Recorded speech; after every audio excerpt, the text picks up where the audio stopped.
ஜெபம் செய்து ஆராதனைக்குள்ளாக கடந்து செல்லும். இயேசுவின் நாமத்தினால் இந்த காலங்களில் என் தேவாதி தேவனே உமக்கு நன்றி ஆண்டவரே. இந்த ஓய்வு நாள் பரிசுத்த நாள் மனமகிழ்ச்சி நாள் சொல்லியிருக்கிறேன் ஆண்டவரே. இந்த ஓய்வு நாள் காலங்களிலும் கூட ஆராதனை நாமியால் எங்கள் ஒவ்வொருவரை நிரப்பும்படியா ஜெபிக்கிறோம் ஐயா. நீங்க பேசுங்க. ஒவ்வொரு பகுதியிலும் ஆண்டுடைய வல்லமை வெளிப்படும்படியா ஜெபிக்கிறோம். நீதிமான் விரும்புகிற காரியம் அவனுக்கு கொடுக்கப்படும். நீதிமான் உயரத்திலே இருப்பார் என்று சொல்லியிருக்கிறேன் ஐயா. இந்த காலங்களில் நீர் எடுக்கணும், நீங்க மகிமைப்படணும். எல்லாவற்றையும் கரத்தில் ஒப்புக் கொடுக்கிறோம். ஆசீர் இயேசுவின் மூலம் ஜெபம் கேடு நல்ல பிதா. நம் ஆராதனைக்கு ஆரம்பமாக ஒரு சில பாடல்களை பாடி ஆண்டுடைய நாமத்தை மகிமைப்படுத்துவோம்.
கருத்தோடு பாடுவேன் என்று சங்கீதக்காரன் சொல்லியிருக்கிறார். இந்த காலங்களிலே தெய்வம் அசைவாடுபடியா ஜெபிக்கிறோம் ஐயா. இயேசுவின் நாமத்தினால பரிசுத்த ஆவியானவரே நீங்க நடக்கிற மகிமைப்படும்படியா ஜெபிக்கிறோம் ஆண்டவரே. உம்மோடு இருப்பதுதான்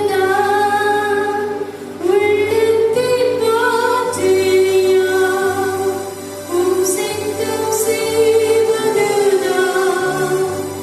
இதயத்தின் ஏக்கமையா.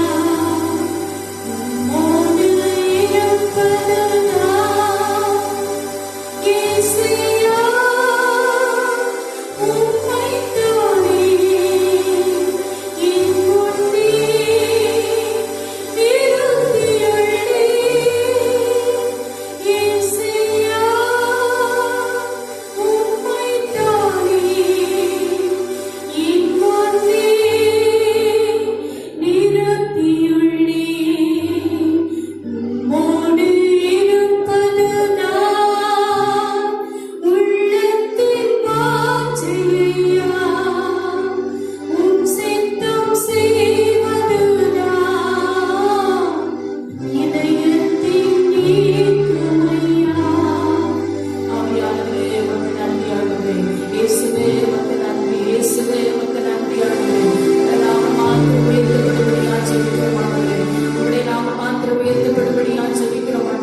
இப்பொழுது ஆண்டவரே இயேசுவின் நாமத்தினால் தேவாவியானவர் இடத்திலே அசைவாடி கொண்டிருக்கிறபடியால் நமக்கு நன்றி ஆண்டவரே. நாங்கள் நிற்பதும் நிர்மலமாக இருப்பது உடைய சுத்த கிருபை ஆண்டவரே. இந்த காலங்களில் ஆண்டவரே எங்களோடு ஜபத்திலே போராடி கொண்டிருக்கிற கலந்து கொண்டிருக்கிற ஒவ்வொரு பிள்ளைகளுக்காக ஜெபிக்கிறோம் ஆண்டவரே. யார் யார் என்ன தேவைகளுக்காக இந்த காலங்களிலே ஜெபிக்கிறார்களோ நம்முடைய தேவைகள் எல்லாம் என் ஆண்டவர் சந்திக்கும்படியா ஜெபிக்கிறோம் ஆண்டவரே. உன்னதமானவரின் மறைவில் இருக்கிறது சர்வ வல்லவருடைய நிலையில் தங்குவார். நான் கர்த்தரை நோக்கி நீர் என் அடைக்கலம், என் கோட்டை, என் தேவன், நான் நம்பியிருக்கிறேன் என்று சொல்லுவேன் என்று சொல்லியிருக்கிறது. இந்த காலங்களிலே உன்னதமானவராகிய தேவன் நீர் ஜனங்களை ஆசீர்வதிக்கும்படியா ஜெபிக்கிறோம். இயேசுவே நீங்க மகிமைப்படுங்க ஆண்டவரே. வியாதியோடும் பாடுகளோடும் பிரச்சனைகளோடும் இருக்கிற பிள்ளைகளுக்கு இந்த காலங்களிலே என் ஆண்டவர் இயேசுவை விடுதலை கொடுக்கும்படியா ஜெபிக்கிறோம் ஆண்டவரே. இந்த தேசத்தை ஆசீர்வதிக்கும்படியா ஜெபிக்கிறோம் ஆண்டவரே. இயேசுவே இந்த நாட்களிலே இந்த கொள்ளை நோய் எங்கள் தேசத்தில் இருந்து எடுத்துக் கொடும்படியா ஜெபிக்கிறோம். சிறையிருப்பின் நாட்கள் மாறும்படியா ஜெபிக்கிறோம் ஆண்டவரே. தேவாவியானவர் எங்களுடைய தேசத்தை ஆளுகை செய்யும் ஆண்டவரே. ஜனங்களை ஆளுகை செய்யும் ஆண்டவரே. இயேசுவே இயேசுவே நீங்க மகிமைப்படுங்க, நீங்க உயர்த்தப்படும்படியா ஜெபிக்கிறோம் ஆண்டவரே. கர்த்தருடைய ஆவியானவர் எங்கள் நடுவிலே நீர் பேசும்படியா ஜெபிக்கிறோம். உடைய வார்த்தையை கொடுக்கிற உடைய மகனை மறைத்து நீர் வெளிப்படும்படியா ஜெபிக்கிறோம் ஆண்டவரே. இயேசுவே எல்லாவற்றையும் உடைய கரத்தில் ஒப்புக் கொடுக்கிறோம். ஆசீர்வதியும் இயேசுவின் மூலம் ஜெபம் கேளும் நல்ல பிதாவே.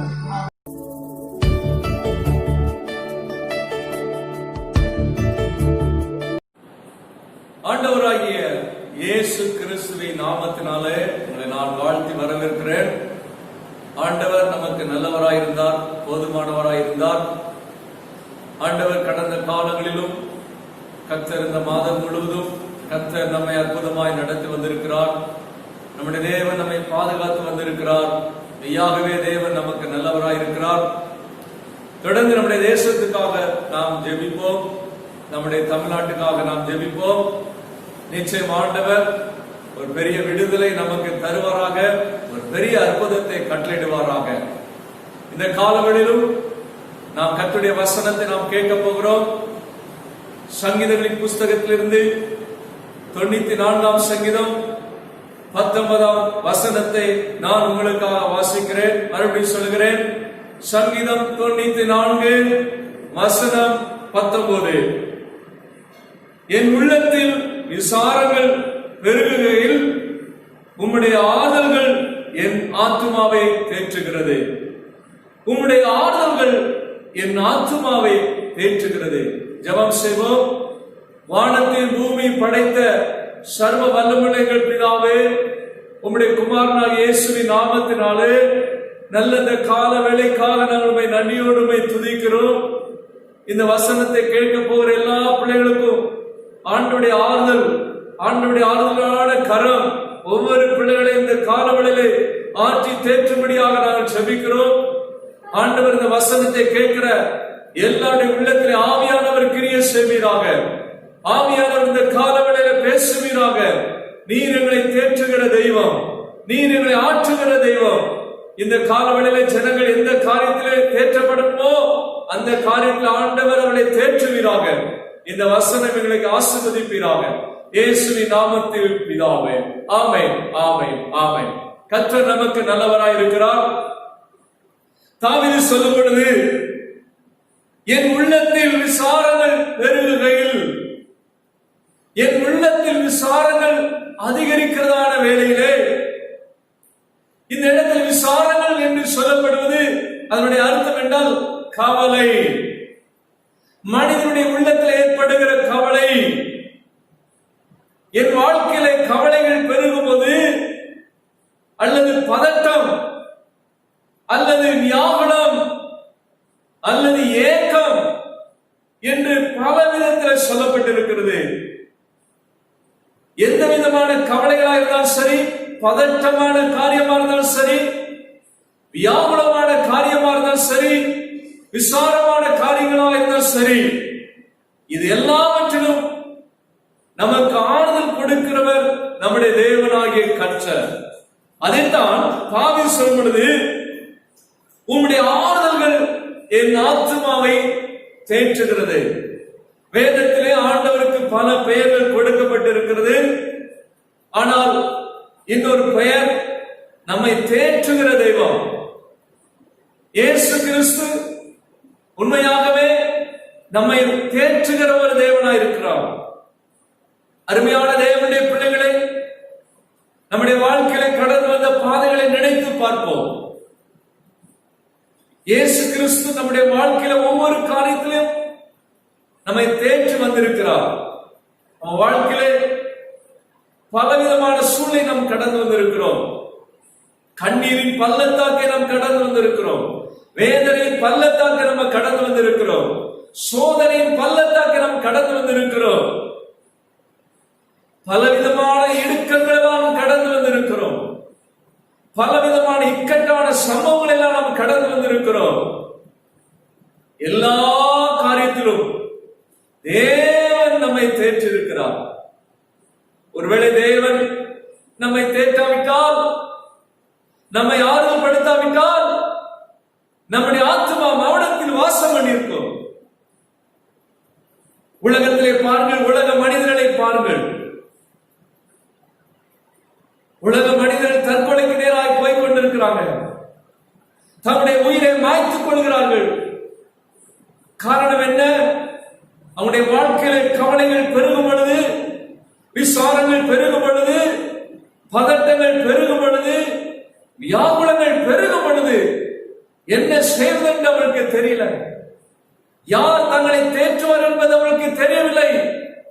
அதனால்தான் தங்களுடைய ஜீவனை மாய்த்துக் கொள்கிறார்கள். ஆனால் வேதம் அழகாக சொல்லி இருக்கிறது, கர்த்தருடைய பிள்ளைகளுக்கு, இயேசு கிறிஸ்துவை ஏற்றுக்கொண்ட பிள்ளைகள் அல்லது இயேசு கிறிஸ்துவை ஏற்றுக்கொள்ளாத பிள்ளைகள் யாராயிருந்தாலும் சரி, நீங்கள் அவரை தேடி வரும் பொழுது, இயேசுவை நீங்க தேடி வரும் பொழுது, ஆண்டவர் சொல்லும் பொழுது, யாராயிருந்தாலும் சரி, மெய்யாகவே நான் அவங்களை தேற்றுவேன்.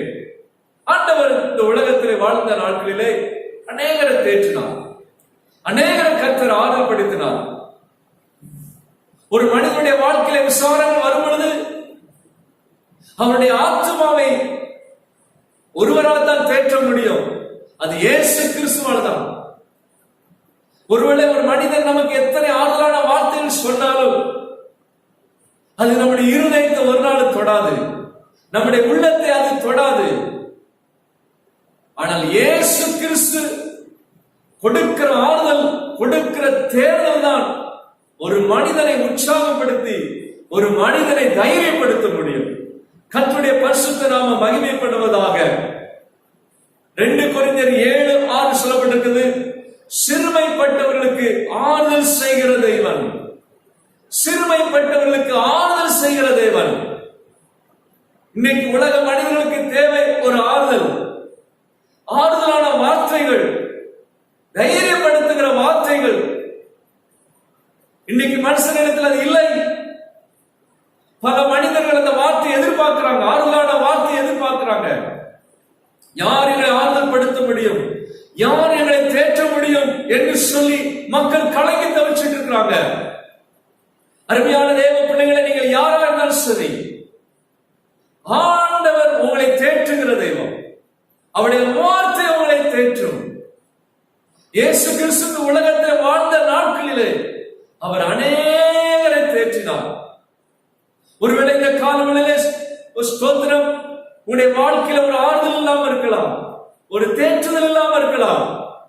ஆனால் இயேசு கிறிஸ்து உங்களை ஆற்றுகிற தேவனாய் இருக்கிறார், உங்களை தேற்றுகிற தேவனாய் இருக்கிறார், உங்களை தைரியப்படுத்துகிற தேவனாய் இருக்கிறார். உங்களுடைய தைரியத்தை விட்டு விடாதீர்கள், அதைரியப்படாதீர்கள். இயேசு கிறிஸ்து உங்களோடு இருக்கிறார். அதான் சொல்லப்படுது, சிறுமைப்பட்டவர்களுக்கு ஆறுதல் செய்கிற கர்த்தர். நீங்கள் யாராயிருந்தாலும் சரி, சிறுமைப்பட்டவர்கள் வாழ்க்கையில, உங்க குடும்பத்துல சிறுமைப்பட்ட நிலைமையில் நீங்கள் இருக்கலாம், கலங்கி தவிச்சு இருக்கலாம், வேதனையோடு இருக்கலாம். ஆனால் இயேசு கிறிஸ்து உங்களுக்கு ஆறுதல் கொடுக்கிற தேவனா இருக்கிறார். ஏசாயா 57:18 சொல்லப்பட்டிருக்கிறது, துக்கப்படுகிறவர்களுக்கு நான் ஆறுதல் அளிப்பேன். இதை கேட்டுக்கொண்டிருக்கிற அருமையான தேவனுடைய பிள்ளைகளே, நீங்கள் யாரா இருந்தாலும் சரி, ஒருவேளை நீங்கள் இருதயத்திலே துக்கத்தோடு நீங்க இருக்கலாம். உங்களுடைய துக்கத்துக்கு ஆறுதல் அது கர்த்தரிடத்துல தான் வரும். அவருடைய வார்த்தையிலிருந்து உங்களுக்கு அந்த வார்த்தை உங்களுக்கு வரும், அந்த ஆறுதலான வார்த்தை உங்களுக்கு வரும். அதான் சொல்லியிருக்கிறார், நான் ஆறுதல் அளிப்பேன். இந்த இயேசு அண்டையில் வாங்க, இயேசுவை தேடி வாங்க. நீங்கள் யாரா இருந்தாலும் சரி, இயேசு கிறிஸ்து உங்களுக்கு ஆறுதல் அளிக்க தேற்றுகிற தேவனாய் இருக்கிறார்.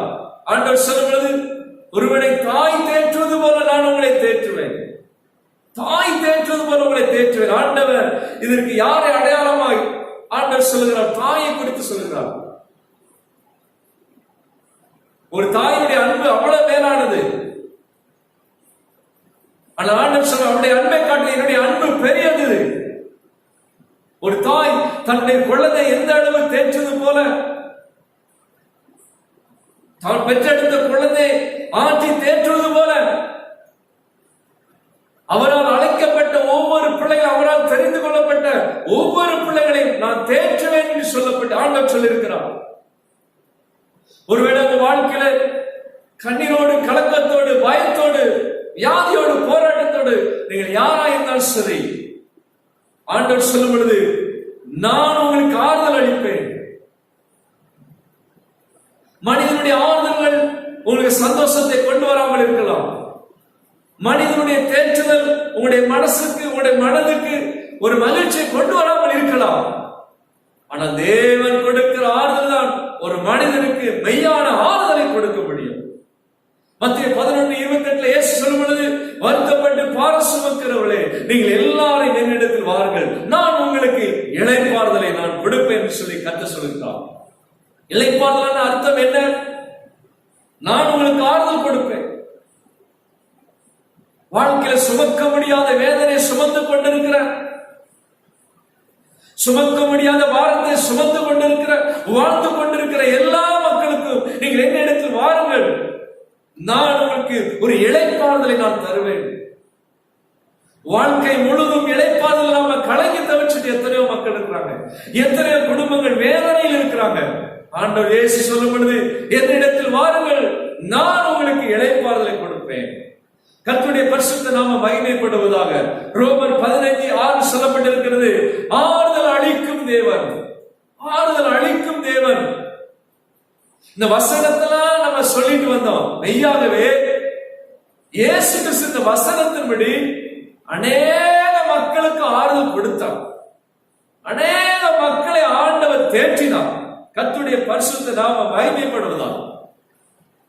தாவீதுடைய வாழ்க்கை அதான் சொல்ல, என் வாழ்க்கையில என் உள்ளத்துல வேதனை வரும்பொழுதுலாம் நான் அவரிடத்தில் போவேன். அவருடைய ஆறுதல் தான் என் ஆத்துமாவை தேற்றினது. ஒருவேளை அவர் என்னை ஆறுதல் படுத்தாவிட்டால், ஒருவேளை அவர் என்னை தேற்றாவிட்டால், இந்த உலகத்தை விட்டு நான் மாண்டு போயிருப்பேன் என்று சொல்லி தாவீது சொல்லியிருக்கிறான்.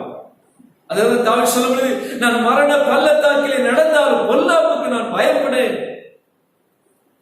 அப்ப மெய்யாகவே தாவீது அவருடைய வாழ்க்கையில நடந்த எல்லா சூழ்நிலையிலும் அவருடைய கரம் அவரை ஆற்றினது, தேற்றினது. இல்லாவிட்டால் தாவீது என்னைக்கும் அழிந்து போயிருப்பான். நாம் எல்லாரும் தாவீது சென்ற பாதையில தான் நீங்க நம்ம போயிட்டு இருக்கிறோம். தாவீதுடைய வாழ்க்கையில ஏற்பட்டதான சம்பவங்கள் நம்ம வாழ்க்கையில எல்லாம் நடந்து கொண்டிருக்கலாம். ஆனா அதே ஆறுதல் படுத்துற தாவீதை தேற்றின ஆண்டவர் இன்றைக்கு ஜீவனோடு இருக்கிறார். இன்றைக்கு அவர் உயிரோடு இருக்கிறார். கர்த்தருடைய பரிசுத்த நாமம் மகிமைப்படுவதாக. வேதத்தில் சொல்ல இருக்கிறது, மனிதனுடைய வாழ்க்கையில துக்கம் வருது. இந்த துக்கப்படுகிற மக்களுக்கு எது ஆறுதல் கொடுக்குது? துக்கப்படுகிற ஜனங்களுக்கு எதை தேற்றுகிறது? எந்த காரியம் துக்கப்படுகிற மக்களுக்கு தேர்தலா இருக்கிறது அல்லது ஆறுதலா இருக்கு? யாத்திரா 33:14 சொல்லப்பட்டிருக்கு, என் சமூகம், கர்த்தருடைய சமூகம், கர்த்தருடைய சமூகம் தான் ஒரு மனுஷனுக்கு ஆறுதல். கர்த்தருடைய சமூகம் தான் ஒரு மனிதனுக்கு தேற்றுதல். கர்த்தருடைய சமூகம் என்பது அவருடைய பாதத்துல வருது. கர்த்தருடைய சமூகம் என்பதால் அது ஜெபத்துல வருது. ஜெபத்துல வருகிற காரியம், ஆண்டவருடைய சமூகத்திலே காத்திருக்கிற காரியம், ஆண்டவருடைய சமூகத்தை தேடி போகிற காரியம். ஆண்டவருடைய சமூகத்துல தேடி போங்க. தேவ சமூகம் தான் ஒரு மனிதனுக்கு ஆறுதல் கொடுக்கும், ஒரு மனிதனுக்கு தைரியம் கொடுக்கும், ஒரு மனிதனுக்கு தேர்தல் கொடுக்கும். இது ஏன் நான் சொல்றேன்னா, நம்ம எல்லாருக்கும் தெரிந்த ஒரு சம்பவம், அன்னாளுங்கிற அம்மாவுடைய சம்பவம். அன்னாள் அம்மா வாழ்க்கையில சொல்ல முடியாத, தாங்க முடியாத துயரத்தை, வேதனை அடைஞ்சார். அந்த வேதனை, அந்த துயரம் குடும்பத்துக்குள்ளதான் வந்தது, குடும்பத்திலிருந்து தான் வந்தது, வெளியில இருந்து வரல. வெளியில இருக்கிற மக்களிடத்திலிருந்து எந்த வேதனையும் அந்த அம்மாவுக்கு வரல. அவங்க சொந்த குடும்பத்தில் வந்த எழுப்பின அவன் அந்த அம்மாவை பாதித்த வேதனையான காரியங்கள், வேதனையான வார்த்தைகள், துக்கம் படுபடியான வார்த்தைகள் அந்த அம்மாவை வேதனைப்படுத்துச்சு. எல்கானா வந்து அவனை ஆறுதல்படுத்த முடியல அந்த அம்மாவை. அந்த அம்மாவிட அண்ணாவிடத்துல வந்து எவ்வளவு காரியத்தை அந்த அம்மாவுக்கு பல காரியத்தை சொல்ற, ஆனாலும் அந்த அம்மாவை ஆறுதல்படுத்த முடியல, தேற்ற முடியல. அந்த அம்மா தேம்பி தேம்பி அழுகுறாங்க. அண்ணாவுடைய புருஷன் எல்கானா தேற்ற முடியல. குடும்பத்திற்கு யார் அந்த அம்மாவை தேற்ற முடியல. ஒரு நாள் தேவனுடைய ஆலயத்துக்கு போனோம். தேவனுடைய ஆலயத்தில் போய் தனிமையாக தனியாளாக உட்கார்ந்து கொண்டு அந்த ஆலயத்தில் அந்த அம்மா ஜெபிக்கிறாங்க. 1 சாமுவேல் 1ஆம் அதிகாரம் 15, 16, 18 வசனத்தை வாசித்து பாருங்க இந்த புஸ்தகத்துல. அந்த அம்மா போய் தனியா போய் அவை ஸ்தோத்திரம் தேவனுடைய ஆலயத்தில் இப்போ ஒரு நாள் ஜெபம் பண்றாங்க. வேதம் சொல்லிருக்கிறது, அந்த அம்மா தன் இருதயத்தை தண்ணீரை போல் ஊற்றி விட்டார். தன் இருதயத்தில் இருக்கிறத, தன் உள்ளத்துல இருக்கிறத எல்லாத்தையும் ஊற்றி விட்டார். தன்னுடைய மனசுல இருக்கிற எல்லாத்தையும் ஆண்டவருடைய சமூகத்தில் இறங்கி வச்சுட்டார். கர்த்தர் மேல் உன் பாரத்தை வைத்து விட, அவர் உன்னை ஆதரிப்பார், நீதிமானை தள்ளாட விட மாட்டார் என்று வேதம் சொல்லியிருக்கிறது. அருமையான தேவனுடைய பிள்ளைகளே, இந்த அண்ணாள் அம்மா அவள் மனசுல இருக்கிற பாரத்தெல்லாம் ஆண்டவருடைய சமூகத்துல சொன்னா, இறக்கி வச்சா. வேதம் அழகா சொல்லப்படுது, அப்புறம் அவள் துக்க முகமா இருக்கிறாள். அவளுடைய இருதயத்தில் இருக்க துக்கம் போயிற்று, அவருடைய மனசுல இருக்கிற வேதனை போயிற்று, அவருடைய மனசுல இருக்கிற வலி போயிட்டு. இதெல்லாம் எது செய்தது? வேதனையை போக்கின காரியம் என்ன? துக்கத்தை போக்கின காரியம் என்ன? அவ தேவ சமூகத்துல உட்கார்ந்து ஆண்டவரிடத்துல சொன்னா பாத்தீங்களா? அப்ப தேவ சமூகம் தான் அந்த அம்மாவை தேற்றினது, ஆறுதல்படுத்தினது, அவருடைய துக்கத்தை மாத்தினது. அருமையான தேவ பிள்ளைகளை கேட்டுக்கொண்டிருக்கிற இந்த வசனத்தை கேட்டுக்கொண்டிருக்கிற தேவ பிள்ளைகளே, ஒருவேளை இந்த அண்ணாளை போல உங்க மனசுல துக்கத்தோடு ஸ்தோத்திரம் யாரிடத்தில் சொல்ல முடியாத வேதனையோடு இருதயத்துல நீங்க தவிச்சிட்டு இருக்கலாம். நீங்க தேவ சமூகத்துல போய் நீங்க அழுது ஜெபிக்கும் போது, மன்றாடும் பொழுது, ஆண்டவருடைய சமூகத்தில் எல்லாவற்றையும் தண்ணீரை போல ஊற்றி நீங்க சொல்லும் பொழுது, தேவ சமூகம், அவருடைய பிரசன்ஸ், கடவுளுடைய பிரசனம் உங்களை ஆற்றி தேற்றும். வேறு எந்த இடம் உங்களுக்கு விடுதலை கொடுக்காது. மனிதன் தன் உள்ளத்திற்கு பாரம் நீக்குவதற்காக, இந்த கவலை நீக்குவதற்காக, வேதனை நீக்குவதற்காக என்னென்னமோ உலக பிரகாரமா செய்யறான், எங்கெங்கயோ போகிறான். ஆனால் எந்த ஒரு காரியம் அந்த மனிதனுடைய மனசை தேற்ற முடியல. என்ன வேதம் சொல்லிருக்குது?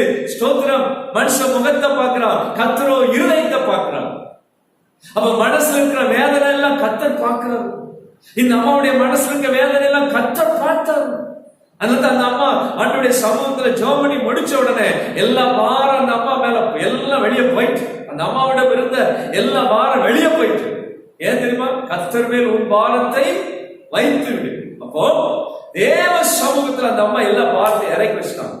எல்லாத்தையும் கர்த்தர் மேல வச்சாச்சு. இப்ப யார் பார்த்துக் கொள்வார்? கர்த்தர் பார்த்துக் கொள்வார். தேவன் அதை பார்த்துக் கொள்வார். அதனால்தான் ஆண்டோடைய சமூகம் மெய்யாகவே உங்க மனசை தேற்றும், உங்க இருதயத்தை தேற்றும். கர்த்தருடைய பரிசுத்த நாமம் மகிமைப்படுவதாக. 2 ரோமர் 15:7 சொல்லப்பட்டிருக்கிறது, தேவனுடைய வசனம், தேவ வசனம் அது ஆறுதல் அளிக்கும். சங்கீதம் 119:50 சொல்லப்பட்டிருக்கிறது, என் சிறுமையில் எனக்கு ஆறுதல், என் சிறுமையில் எனக்கு ஆறுதல். இரண்டாவதாக தேவனுடைய வார்த்தை ஒரு மனிதனை தைரியப்படுத்தும். தேவனுடைய வார்த்தை ஒரு மனிதனை தேற்றும். தாவீது சொல்லும் பொழுது, நான் கஷ்டப்பட்ட நேரத்துல, நான் வேதனைப்பட்ட நேரத்துல, நான் கண்ணீர் சிந்துற நேரத்துல, எனக்கு எதிராக இந்த சத்துருக்கள் மத்தியிலே எல்லா சூழ்நிலும் அவருடைய வார்த்தை தான் என்னை ஆறுதல் படுத்துகிறது என்று சொல்லப்பட்டிருக்கிறது. அருமையான தேவ பிள்ளைகளே, ஸ்தோத்திரம். தேவனுடைய வார்த்தை தான் உங்க மனசை தேற்ற முடியும், உங்க வாழ்க்கையை தேற்ற முடியும், உங்களை ஆறுதல் படுத்த முடியும். வேற எந்த ஒரு காரியங்களை ஆறுதல் படுத்த முடியாது. என்றால் தேவனுடைய வசனம் அது வல்லமையா இருக்கிறது, அது ஜீவனா இருக்கிறது, அது உயிர்ப்பிக்கும். இது சாதாரண வார்த்தை அல்ல, இது தேவனுடைய வாயிலிருந்து புறப்படுகிற வார்த்தை. தேவனுடைய வாயிலிருந்து புறப்பட ஒவ்வொரு வார்த்தையில மனுஷன் பிழைப்பான், வேதம் சொல்லி இருக்கிறது. இந்த வார்த்தை ஆவியாய் ஜீவனமாய் இருக்கிறது. இந்த வசனத்தை படிக்கும் போது ஒரு மனிதனுக்குள்ளாய் ஒரு சந்தோஷம் வருகிறது, ஒரு மகிழ்ச்சி வருகிறது. இந்த வசனம் தான் எனக்கு ஆறுதல் கொடுத்தது, ஆறுதல் செய்யும் சொல்லி தாவீது அழகா சொல்லியிருக்கிறான். கர்த்தருடைய பரிசுத்த நாமம் மகிமைப்படுவதாக. இந்த வசனம் உங்களை ஆறுதல் படுத்தும், இந்த வசனம் உங்களை தைரியப்படுத்தும். இந்த வார்த்தை உங்க வாழ்க்கையில் இருக்கணும். நீங்க எவ்வளவு கஷ்டமான சூழ்நிலை நீங்க இருக்கலாம், எவ்வளவு வேதனையான சூழ்நிலை இருக்கலாம், அந்த சூழ்நிலையில அந்த வசனத்தை படிங்க, இந்த வசனத்தை பாருங்க. கர்த்தர் உங்களோடு பேசுவார், கர்த்தர் உங்களோடு இடைபடுவார். ஏனென்றால் வார்த்தை அது மனதுருக்கத்தின் வார்த்தை. ஒரு நாள் இயேசு நாயன் என்கிற ஊருக்கு போனார். அந்த அம்மா ஒரு விதவை, அந்த விதவைக்கு ஒரே ஒரு மகன், ஒரு வாலிப மகன். திடீரென்று அந்த மகன் மரித்து விடுகிறான். அந்த அம்மா நம்பியிருந்த ஒரே ஒரு நபர் தன்னுடைய மகன், அந்த அம்மாவுக்கு ஆறுதலாக இருந்த ஒரே ஒரு மகன், அந்த அம்மாவுடைய எதிர்காலமா என்பது அந்த ஒரே ஒரு மகன், அந்த அம்மாவுடைய சுதந்திரம் என்பது ஒரே ஒரு மகன். ஆனால் அந்த மகனும் ஒரு நாள் மரித்து விடுகிறான். மரித்து அந்த வாலிபனை பாடையில் தூக்கி கொண்டு வருகிறாங்க. இந்த அம்மா தாய் அழுது கொண்டு வருகிறார்கள், எல்லாரும் அழுது கொண்டு வருகிறாங்க. இயேசு அந்த ஊருக்கு அருகாமை நாயின் ஊருக்கு போகும் பொழுது இந்த வாலிபனை தூக்கி கொண்டு போகிறது இயேசு பார்க்கிறார். எல்லாவற்றுக்கும் மேலாக அந்த வாலிபனுடைய தாய் அழுது கொண்டு போகிறார். அவள் அழுகிறதை பார்த்து இயேசு பார்க்கிறார். இயேசு அழுகிறதை பார்த்த உடனே அவள் மேல் மனதுருகி, வேதம் அழகா சொல்லப்பட்டிருக்கிறது. லூக்கா 7ஆம் அதிகாரம் 13ஆம் வசனத்தில் இருக்கிறது. லூக்கா 7ஆம் அதிகாரம் 13ஆம் வசனத்தில் இருக்கிறது. கர்த்தர் அவளை பார்த்து அவள் மேல் மனதுருகி அழாதே என்று சொல்லி அந்த அம்மாவை பார்த்து இயேசு சொல்லும் பொழுது, நீ அழாதே. எவ்வளவு ஆறுதலான வார்த்தை பாருங்க. இன்னைக்கு மனுஷன் சொல்லுவாங்க, நீங்க அழாதங்க, தைரியமா இருங்க. கொஞ்சம் ஆறுதலா இருந்தாலும் அது ரொம்ப நேரம் நமக்கு ஆறுதலா இருக்காது. உலக பிரகாரமான ஆறுதலான வார்த்தை மனுஷன் சொல்லுவாங்க. ஆனா ஏசப்பா சொன்ன வார்த்தை இருக்கு பாத்தீங்களா, அது நிச்சயமாக மனுஷனுடைய உள்ளத்துல பெரிய தைரியத்தை கொண்டு வரும். இயேசு அந்த அம்மாவை பார்த்து சொல்லும் பொழுது, நீ அழாத, நீ அழாதே. அதுக்கு அந்த வசனம் சொல்ல, அவளை மனதுருகி. எப்படி பாருங்க, அவள் அழுகிறத பார்த்த உடனே இயேசுவால் இருக்க முடியல. அவர் அழுகிறதை பார்த்த உடனே அவருடைய மனசு கேட்கல. அவளை தேடி இயேசு அவளை தேடி போறார். அவர் சொன்ன ஒரே வார்த்தை, நீ அழாதே. அந்த அழாதேங்கிற வார்த்தை தான் அந்த அம்மாவை தைரியப்படுத்துது. இயேசு அந்த வாலிபனை உயிரோடு இயேசு எழுப்பினார் என்று சொல்லப்பட்டிருக்கிறது. அருமையான தேவனுடைய பிள்ளைகளே, ஸ்தோத்திரம். ஒருவேளை உங்க வாழ்க்கையில நீங்க அழுது கொண்டிருக்கலாம், ஏதோ ஒரு காரியத்தை நிமித்தம் நீங்க அழுது கொண்டிருக்கலாம். அல்லது கண்ணீர் விட்டுக் கொண்டிருக்கலாம். இயேசு உங்களை பார்த்து சொல்லுகிற காரியம் என்னவென்றால், எந்த சூழ்நிலும் நீங்க அல்லாதீங்க. இயேசுடைய தைரியப்படுத்துகிற வார்த்தை அதான், ஆறுதல்படுத்துகிற வார்த்தை அதான், தேற்றுகிற ஒரு வார்த்தை என்ன தெரியுமா? நீ அழாதே. ஒருவேளை அழுது கொண்டிருக்கிற மக்கள் நீங்க யாரா இருந்தாலும் சரி, கர்த்தர் உங்களுக்கு சொல்லுகிற காரியம் என்னவென்றால், சகோதரனே சகோதரியே, நீ அழாதே. நீ இழந்ததை திரும்ப பெற்றுக் கொள்வாய். இந்த அம்மா இழந்ததை திரும்ப பெற்றுக் கொண்டது போல, ஸ்தோத்திரம், நீ இழந்த எந்த ஒரு காரியமா இருந்தாலும் சரி, இழந்ததை திரும்ப நீங்க பெற்றுக் கொள்வீங்க. நம்ம எல்லாருக்கும் தெரியும், யோபு பிள்ளைகளை இழந்தான், ஒட்டகத்தை இழந்தான், ஆடுகளை இழந்தான், ஏற்பாடுகளை இழந்தான், சுகத்தை இழந்தான், எல்லாத்தையும் இழந்தான். அவனை தேற்றுவதற்காக, அவனை ஆறுதல் படுத்துவதற்காக அவனுடைய நண்பர்கள் வந்தாங்க. அவனுடைய நண்பர்கள் அவனை தேற்ற முடியல, அவனுடைய மனைவி அவனை தேற்ற முடியல. அந்த யோபுவை தேற்றினது யார் என்றால், கர்த்தராகிய தேவன், சர்வ வல்லமுள்ள தேவன். அவருடைய வார்த்தை தான் யோபுவை தேற்றினது. எல்லாம் இழந்தவுடனே யோபுடைய மனதில் பெரிய ஒரு பாரம், தாங்க முடியாத ஒரு பாரம், தாங்க முடியாத ஒரு கவலை, தாங்க முடியாத ஒரு கவலை அவனை நெருக்கினது. அவனுடைய வாழ்க்கையில் ஒரு பெரிய இருள் வந்தது, இருள் அவனை ஒடுக்கினது. ஆனால் தேவன் அவனுக்கு ஒரு வெளிச்சம் கொடுத்தார். தேவனுடைய வார்த்தை அவனை தேற்றினது, கர்த்தருடைய வார்த்தை அவனை தேற்றினது.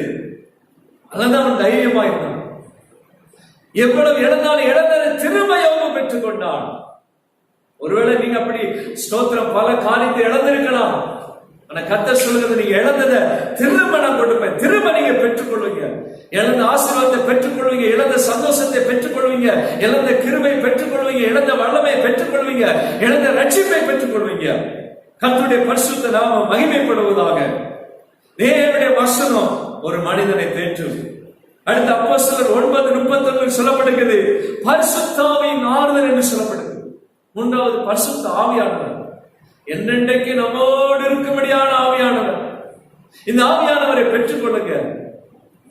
இந்த ஆவியை பெற்ற ஜனங்கள் யாரா இருந்தாலும் சரி, அப்படிப்பட்ட மக்களுடைய வாழ்க்கையில கலக்கமான சூழ்நிலை வரும்பொழுதா, வேதனையான சூழ்நிலை வரும்பொழுதா, இந்த பரிசுத்த ஆவியானவர் கூட ஒரு ஆளா உட்கார்ந்து தைரியப்படுத்தும்.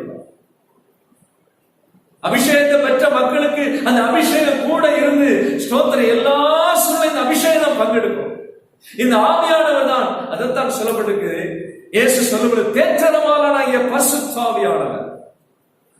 பரிசுத்த ஆவியானவருக்கு ஒரு பேர் தேற்றரவாளன். இந்த ஆவியானவர் நம்ம என்ன செய்வார் சொல்லுங்க? நம்ம தேற்றுவார். இந்த ஆவியானவர் நம்மோடு இருந்தால் ஸ்தோத்திரம் எல்லா சூழ்நிலையும் நம்ம தேற்றி கொண்டு போயிட்டே இருப்போம். ஆகினாலே கலங்காதங்க, பரிசுத்த ஆவியானவர் உங்களோடு இருக்கிறார். இந்த அபிஷேகம் தான் உங்களுக்கு நல்ல ஒரு ஆறுதலை கொடுக்க முடியும்.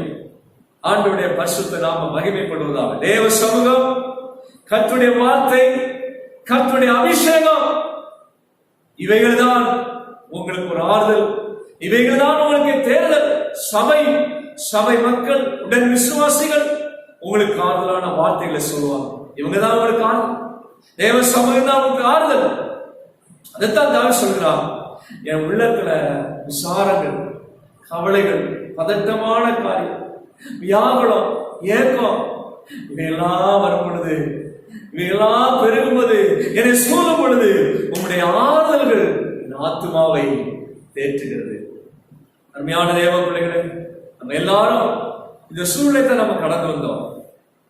இன்னைக்கு நம்ம நிர்மலமாகாமல் இருக்கிறது அவருடைய கிருபை என்று வேதம் சொல்லுது போல, அவருடைய ஆறுதல் தான் நம்மை தேற்றிருக்கிறது. நினைச்சு பாருங்க, இந்த கொரோனா என்கிற இந்த வைரஸ், இந்த கிருமி தொற்றுனால எத்தனையோ மக்கள் மறிக்கிறாங்க.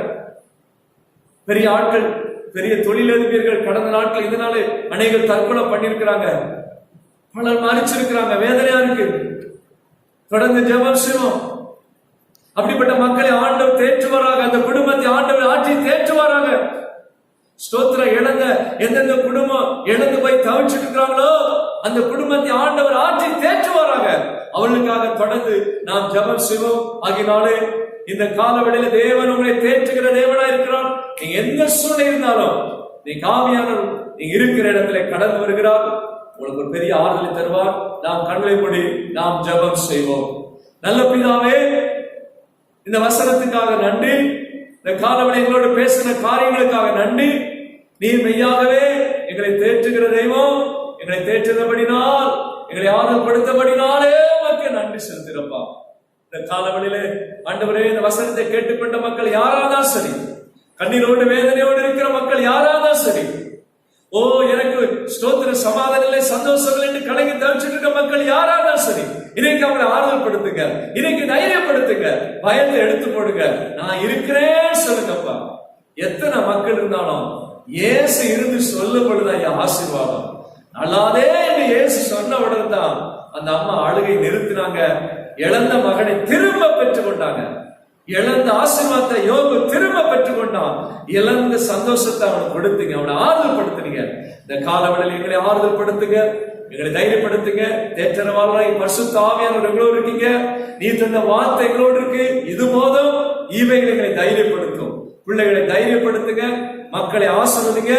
இந்த கொரோனாங்கிற வைரல் யாருடைய பரவி கொண்டிருக்கிறது. இந்த வைரஸ் கிருமி தொற்று எங்கும் போக விடாம இதை நிச்சயம் கர்த்தர் இது ஒன்றுமில்லாமல் ஆக்குங்க. ஆண்டவருக்கு தமிழ்நாட்டில் ஒரு அற்புதம் செய்யுங்க, இந்திய தேசத்தில் அற்புதம் செய்யுங்க, முழு உலகத்தில் அற்புதம் செய்யுங்க. ஆண்டவரே, எங்க தேசத்தை பாதுகாத்துக் கொள்ளுங்க, எங்க தமிழ்நாட்டை பாதுகாத்துக் கொள்ளுங்க. சுகவீனமா இருக்கிற மக்கள் சுகத்தை கொடுங்க. ஹாஸ்பிட்டல் இருக்கிற மக்கள் சுகம் பெற்று வீட்டுக்கு போகணும். யாருக்கு எந்த அசம்பாவிதங்கள் வரக்கூடாது. இதற்காக ஆண்டவரே எத்தனையோ டிபார்ட்மெண்ட், மெடிக்கல் டிபார்ட்மெண்டா இருந்தாலும் சரி, போலீஸ் டிபார்ட்மெண்டா இருந்தாலும் சரி, ஆண்டவரே தோத்திரம். எல்லா அந்த பஞ்சாயத்தில் இருக்கிற மக்கள், வேலை செய்கிற மக்கள், துப்புரவு ஆண்டவரே பணியாளர்கள் யாரா இருந்தாலும் சரி, அவங்க எல்லாரையும் ஆண்டவர் பாதுகாத்துக் கொள்ளுங்க. எல்லா அரசு அதிகாரிகளை பாதுகாத்துக் கொள்ளுங்க. ஆண்டவர் பெரிய காரியத்தை செய்யுங்க. என் சபை மக்கள் எல்லாரையும் ஒப்புக் கொடுக்கிறேன். இயேசுவின் நாமத்தில் ஜெபிக்கிறோம் நல்ல பிதாவே. ஆமென், ஆமென். கர்த்தர் உங்களை ஆசீர்வதிப்பாராக. ஆமென்.